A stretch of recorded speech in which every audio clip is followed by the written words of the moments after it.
BJP अच्छी है, PDP भी अच्छी है। हमने कहा वो बुरे हैं कह रहे हैं? हम तो बीजेपी पीडीपी को कुछ नहीं कह रहे, हम तो उनको कहते हैं बहुत अच्छी पार्टी हैं। बीजेपी अच्छी है, पीडीपी भी अच्छी है, हमने कहा वो बुरे हैं? बहुत अच्छे हैं। लेकिन जवाब दे दें जम्मू कश्मीर को कि ये जम्मू कश्मीर जो है स्टेट से टूट के यूटी कैसे हुआ। हम उनसे ये कहते हैं, ये जवाब दे दें कि हमारे बच्चों की नौकरियां, हमारे लोगों की जमीनें महफूज थी। बाहर के लोग यहाँ ना जमीनें ले सकते थे, ना नौकरियां ले सकते थे। आज बाहर के लोग यहाँ नौकरियां भी जम्मू कश्मीर में ले रहे हैं और जमीनें भी हमारी खरीद रहे हैं। तो इसमें वो जवाब दे दें पीडीपी और बीजेपी क्यों हुआ।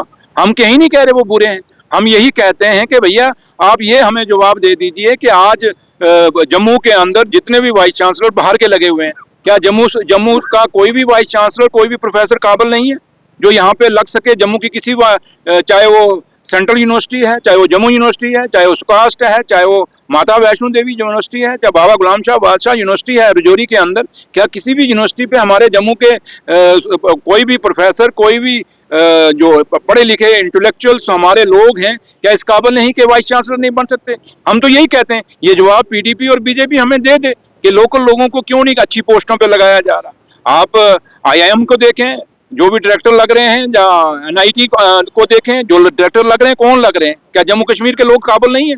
तो हमारा सवाल तो सीधा सीधा है। तो इसलिए वो ठीक है, हम जब सवाल पूछते हैं उनको बुरा लग जाता है। अब बुरा बेशक लगे, लेकिन उनको ये जवाब तो देना पड़ेगा जम्मू कश्मीर के लोगों को कि जम्मू कश्मीर के लोगों के साथ जो एक महाराजा हरि सिंह की रियासत थी, और रियासत आज टूट गई।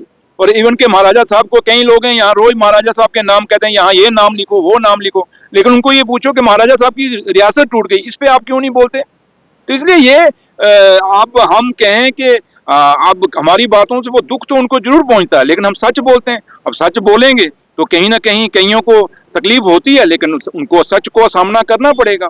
और जब तक दोबारा स्टेट नहीं बनती और हमारी स्पेशल स्टेटस बहाल नहीं होता और हमारे जम्मू कश्मीर के लोगों को और खासकर जम्मू सूबे को अपनी सही नुमाइंदगी नहीं मिलती, तब तक हम सवाल पूछते रहेंगे। जिस दिन सही इंसाफ होना शुरू हो जाएगा, जिस दिन हमारे अपने वाइस चांसलर हो जाएंगे, हमारा अपना स्टेट हो जाएगा, हम पीडीपी और बीजेपी को बोलना छोड़ देंगे। लेकिन उनको बोलिए, जाइए दिल्ली में दोनों इकट्ठे होके, ये पुराने यार हैं, दोस्त हैं, किसी जमाने में दोस्ती थी पीडीपी बीजेपी की, और वो जाएं और वो हमारी जो जम्मू कश्मीर के लोगों की डिमांड है। और सबसे बड़ी बात है कि घर घर में बच्चा बेरोजगार है और उस बच्चे बेरोजगार के लिए रोजगार का जुगाड़ करें दोनों, क्योंकि इनकी अच्छी बीजेपी तो है ही है, लेकिन है कि पीडीपी की भी अंदर से अंडरस्टैंडिंग बड़ी अच्छी है बीजेपी के साथ। दोनों मिलकर खैर दिल्ली जाएंगे तो मेरे ख्याल ज्यादा जल्दी जम्मू कश्मीर के मसले हल होंगे। बातों से मुकर रहे हो आप, अपने बातों से पीछे हट रहे हो। ये सवाल कभी आपने पीडीपी और बीजेपी को पूछा है? आप इस वक्त इक़्तिदार में हो, सवाल आप भैया आपसे सवाल नहीं बनता। आप डरते क्यों बीजेपी को सवाल पूछते हुए? डरते क्यों पीडीपी को?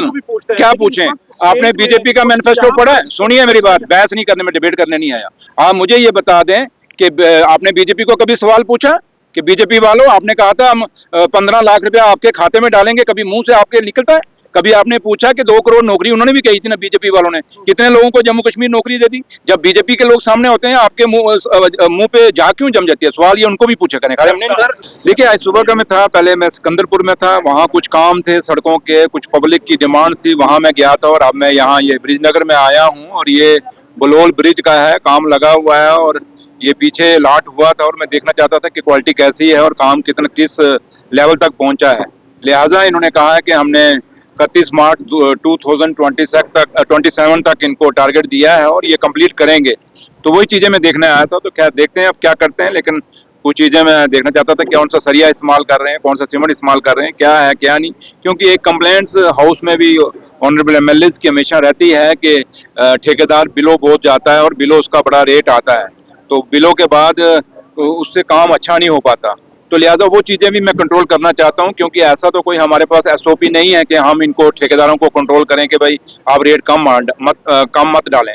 बट एक चीज़ तो हमारे पास है कि जब काम हम करवाते हैं उसमें क्वालिटी में हम कोई कंप्रोमाइज़ ना होने दें।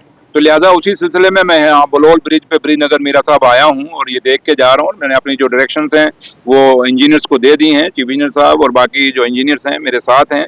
तो लिहाजा आप लोग भी नज़र रखें, हम भी नज़र रखेंगे और बीच में फिर भी आएंगे, लेकिन मकसद एक ही है कि अच्छे काम हों, क्वालिटी के हों, और जो ठेकेदार लोएस्ट पे जाते हैं वो लोएस्ट नहीं जाने देंगे हम, क्योंकि क्वालिटी से कहीं कम्प्रोमाइज़ नहीं होने देंगे। यही पहले जो पुल बना था गुलाम नबी आज़ाद के टाइम, वहाँ फुटपाथ भी बनाया गया, तो काफी अच्छा है। अब तो पुल बने, इसको फुटपाथ बनाया जाएगा, लोगों के पैदल ये क्या